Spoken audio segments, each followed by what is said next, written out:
how to enable push notification on OnlyFans.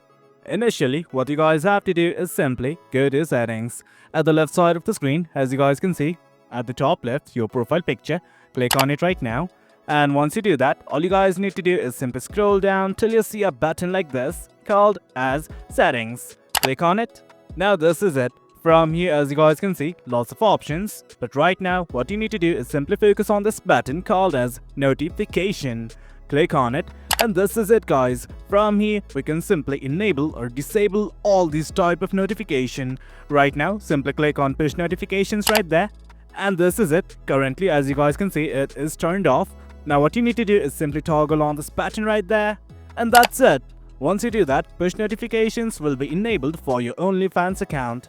Well guys, that is it. Hope you guys found this video informative, and for more content like this, do remember to hit like, share and subscribe. Until next time, thank you.